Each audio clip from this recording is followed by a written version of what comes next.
I'm stoked to be here.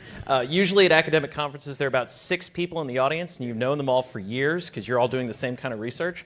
So this is really encouraging and also mildly terrifying. So we're going to charge ahead. I'm Dr. Marcus Funk. I'm assistant professor of mass communication at Sam Houston State University, not too far from here.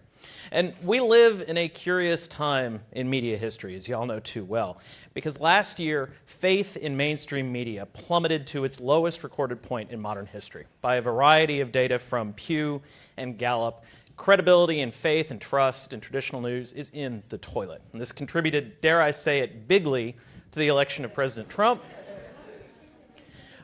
Contributed to an active shooter in Washington, D.C. at Comet Ping Pong last year, and to the creation of, quote, alternative facts earlier this year, whatever that means. Now, this would be noteworthy and important in any year, particularly after a presidential election, but it's especially curious this year because as the majority of mainstream media credibility tanks, interest and popularity and profitability of podcasting is spiking dramatically. In April, The Economist declared it the year the podcast came of age, which is curious since podcasts first debuted in 2001. You would expect media to, kind of wander off after that long, not suddenly find their footing. And it was so dramatic that later in that year, Neiman posed itself a rhetorical question: how hot is podcasting? Stupid venture capital money hot, which is bold for any media format these days. So my question in pursuing this paper was, is this a coincidence, or is there something innate, something interesting or curious or weird about podcasting that's letting it go up while everything else goes near? So I want to back up to answer that, and I want to ask, what is podcasting on a more basic level? Now, both in the field and the academy, it's actually supposed to be vertical. Vertical comparisons are much more common.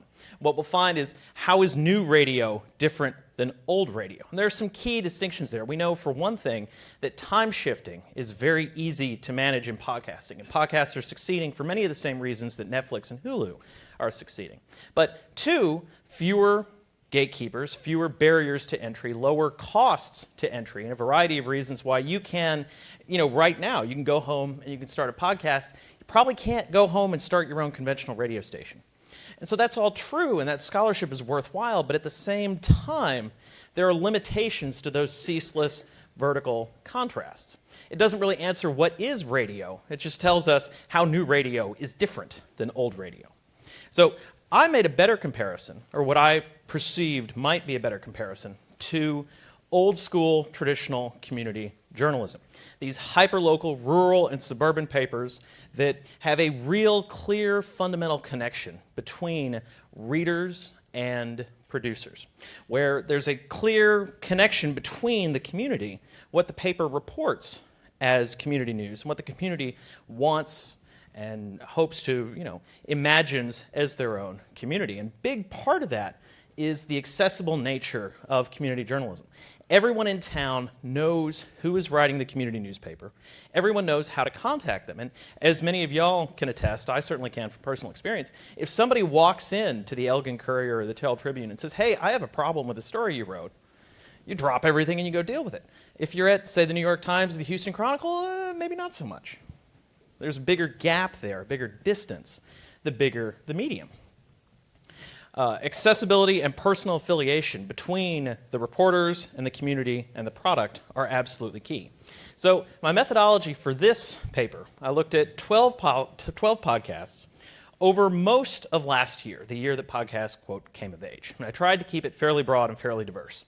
Looked at 6 newsroom podcasts run, hosted by conventional journalists of different types, and then 6 avocational podcasts, everyone from Dan Savage all the way down to, some guys making fun of bad 90s movies on the weekends. I also wanted to look at male-hosted podcasts versus female-hosted podcasts, and I rotated through them throughout the year until rhetorical themes began to repeat themselves. So let's break this term down a little bit. What is community, and then what is journalism? Well, community is defined by a couple of things. One, niche focus on a particular topic or identity. Now, this is not necessarily geographic. Media imagine community, independent of the nature of that community. So arguably, a Reddit a subreddit, Reddit conversation about, say, the San Antonio Spurs, who are going to win it all, by the way. Just watch. It's going to happen.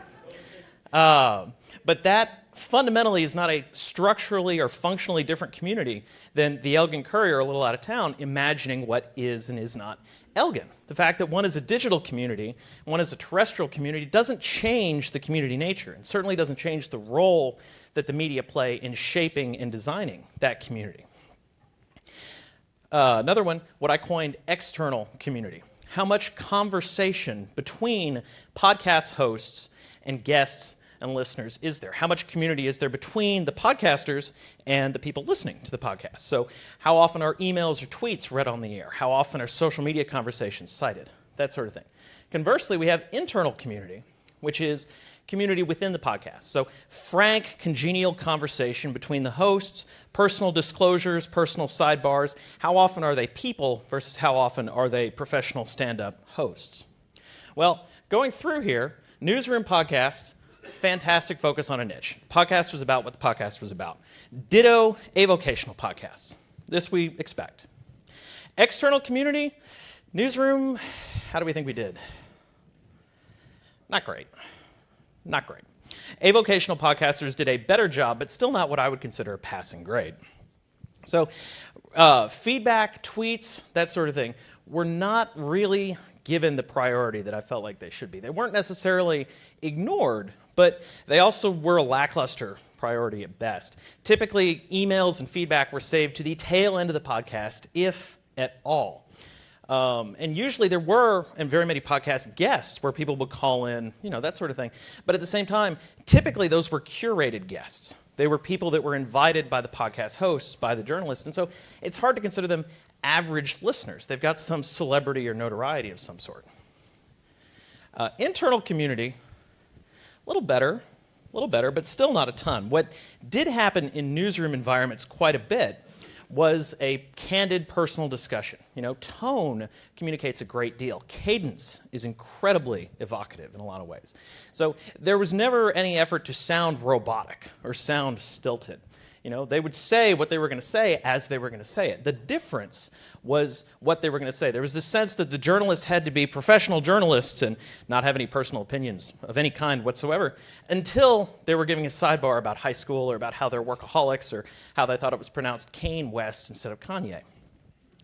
There was a sense that the avocational hosts, meanwhile, could be very personally connected to their subject, very innately fused with their subject matter, and to the point that it almost felt like journalists couldn't be people. They had to be journalists, whereas the avocational hosts, they could be themselves. No big deal. And then the journalism, we talked about this briefly earlier, but sort of the hallmarks that the academy and the field identify as journalism. Is it current? Is there conflict? Is there timeliness? Is it new and shiny? Across the board, that was all there. That was all there. So the takeaway here, as journalists, you need to share. And I don't want to be that journalist or that academic that gets up here and says, you're not doing your job right. We've all heard that academic say you need to share more, you need to devote more time to your audience. But what does that look like? Well, first, if you don't have a podcast, make one. Now is the time. There are a ton of resources out there for it. Two, there's something about, this is true of academics and journalists, but more importantly, it's especially important given that the community nature of podcasting. There's a lot that you can tell by listening to someone, that even if you read those same exact words, you would feel much more personal affinity for the individual if you're hearing them. That old saying, talk is cheap. No, talk is great. Words are cheap. So instead, double down on podcasts. And two, there's a sense that on the one hand, I get why many newsrooms don't have a ton of listener feedback on the air, because you don't want to water down the product that you spent so much time developing. You don't want to stop talking about the election or stop talking about immigration so that you can read a whole bunch of tweets or emails, that sort of thing. I get that, but at the same time, that community sense is really important. So what I would do is just create a new episode format. Don't tinker with the format you already have. But once a week, once every other week, I would just sit down, gather your regular podcast hosts together, and spend an hour just reading emails, just reading tweets. It's probably the most efficient use of your time, would do a great deal to build a community relationship, and be fairly easy. You don't have to prepare that much for it. You just show up and read emails. And then, real quick, go there. You know, I understand completely that journalists feel they need to be objective about all things, but I promise you, the line between professional journalist and unprofessional journalist is farther away than you think. You can share more of yourself than you realize.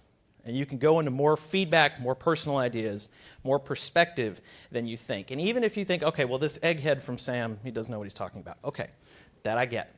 But if you just want to retain that, I can only be a person when I'm talking about personal stuff. When I'm talking about the news, I have to be super professional. Then fine, detour into the personal stuff more often. Give more little sidebars about what you did over the weekend, or what your kids are up to, or what happened the last time this issue came up. Don't be afraid to be people, because that makes a huge difference, and that ultimately makes audiences much more open to your work and your journalism. So, and then real quick, I would say let's all think about this. If avocational podcasters present the same community journalism principles, they're building community, and they're occupying those same journalistic tropes, then are they journalists? That's something that I think that both the academy and the field could think about more.